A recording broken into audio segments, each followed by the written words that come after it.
የአፋድ የታህሳስ 23 2018 ዓ.ም የአውደ ውጊያ ውሎ በሸዋ ደብረ ሲና ከተማ የአገዛዙ ጦር ተመታ።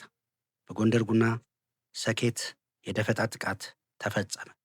ታህሳስ 23 2018 ዓ.ም በአፋር ሸዋ ጠቅላይ ግዛት እዝ ከመሐመድ ቢሆነኝ ኮር እና ከአጼ አምደ ጽዮን ኮር ሻለቆች የተውጣጣ ጥምር ኃይል ዘረኛው አገዛዝ የሚመካባቸው አየር ወለድና ሪፐብሊካን ኮማንዶ ክፍለ ጦሮች ወደሚገኙባቸው ጣርማበር፣ ደብረ ሲናና አርመንያ ከተሞች በዛሬው ታህሳስ 23 2018 ዓ.ም ዕለት ዘልቆ በመግባት መብረቃዊ ጥቃት ፈጽመው በጠላት ላይ ከፍተኛ ጉዳት አድርሷል።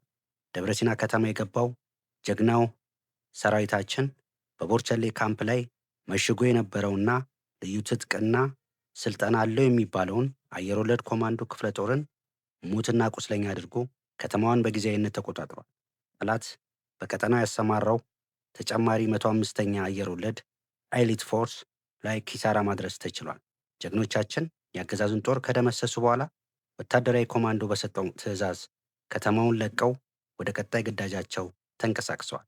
በአፋድ ጎንደር ጠቅላይ ግዛት እዝ የ204ኛው አስቻለው ደሴ ኮር አካል የሆነው ጀግናው መይሳው ጋፋት ክፍለ ጦር ደጀን ብርጌድ ታህሳስ 22 2018 ዓ.ም በተራራማው ጉና ቀጠና የተሳካ የደፈጣ ኦፕሬሽን አካሂዷል።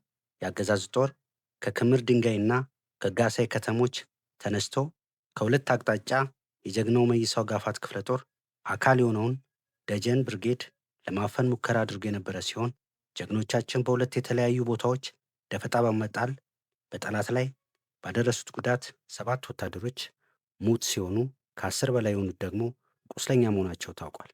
ጠላት አስክሬኖቹን ሙሉ በሙሉ ማንሳት ሲገባው እንደተለመደው በአሳፋሪ ሁኔታ በግድየለሽነት ጥሏቸው የሄደ ሲሆን በፋኖ አስተባባሪነት በአካባቢው ማህበረሰብ በወግና ስርዓት እንዲቀበሩ ተደርጓል።